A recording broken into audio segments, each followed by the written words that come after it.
What is Brexit? Will it even affect your portfolio at all? And is it really important enough to justify my delaying by one day the info I promised you about note investing? I'm Brian Ellis. I've got all the answers for you right now in episode 208.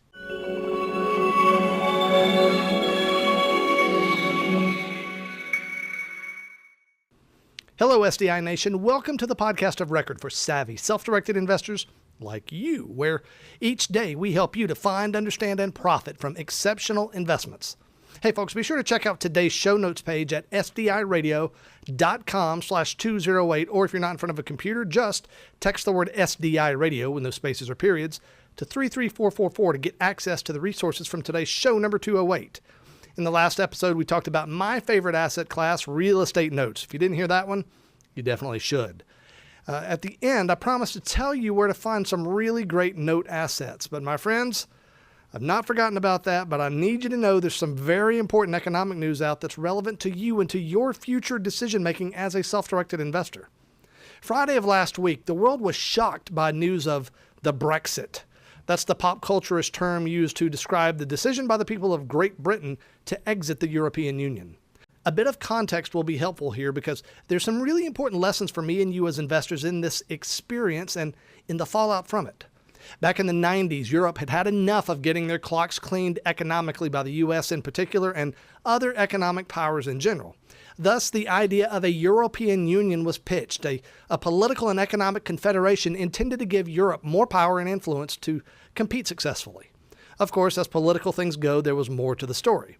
The real driving force behind the EU was an ideology known as globalism, in which political leaders ostensibly place the interests of the world at large above the interests of their own countries. That sounds nice, but it never works. In reality, globalism is a ploy by political leaders to expand their power over the entire globe rather than just their own countries.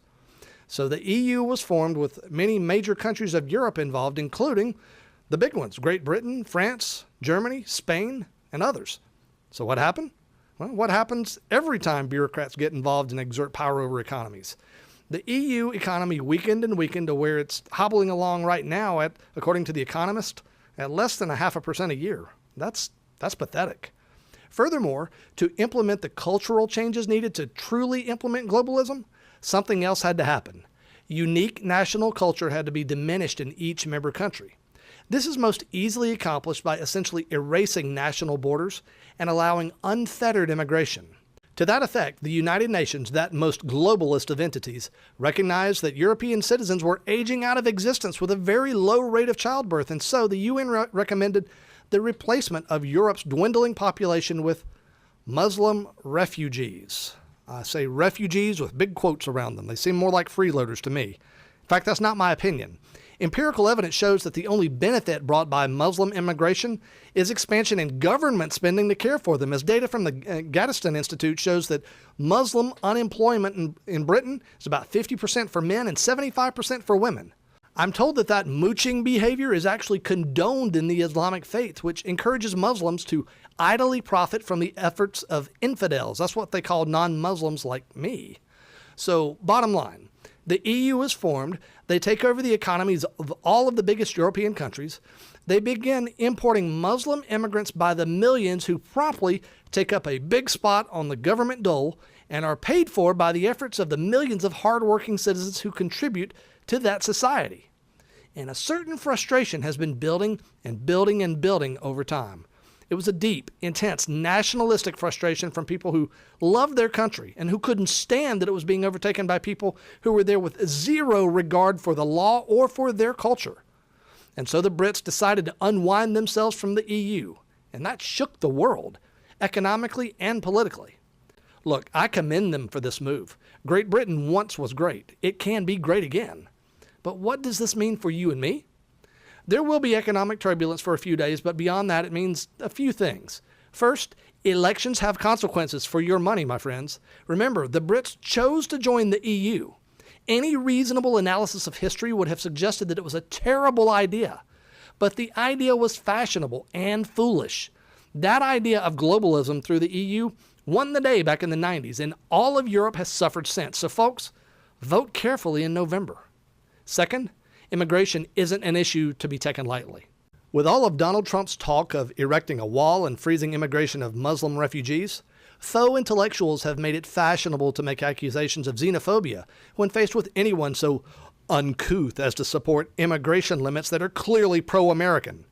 But the truth is different than the fashion, as there's clear evidence connecting Muslim immigrants to being economic leeches and downright dangerous, as most recently evidenced by the accusations that 3 Muslim boys, all 14 or younger, raped a 5-year-old girl with special needs in Idaho earlier this month.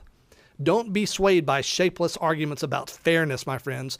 Your family and their well-being should always be the primary factor you consider. And third, if you're not yet invested in hard assets, namely real estate, now is the time. You've got to be smart about it, of course, but look at this. Paper assets are subject to currency fluctuations, and in the past 3 days alone, the British pound, as a result of this Brexit thing, has taken a huge beating, which means that paper assets like stocks are inherently worth less because their only value is in being converted to cash, which is losing value, not because it has actual independent value itself like real estate. So my friends, do yourself a favor. Get serious about owning some high-quality cash flow producing real estate. To that end, watch your email this week for the SDI alert. I'll be sending you some information about some really strong real estate investment opportunities that you will not want to miss. Now look, we're about done for the day, and tomorrow we'll return to discussing sources for finding great note investment deals. But, yes, the more astute among you might think, Brian, you just told us that paper assets are dangerous and subject to currency fluctuations, and now you're telling us to invest in real estate notes, which is a paper asset. That's a huge conflict. Not so fast, my friends. I'll address that question rather conclusively and impressively, if I do say so myself. So be sure to join me here on tomorrow's episode of SDI Radio. And do you know how you can make sure you don't just miss that episode or any others? Just text the word SDI Radio with no spaces or periods to 33444 and get on the free SDI Alerts email list. That's also where I'll be sending information about some great real estate investment opportunities, so sign up now.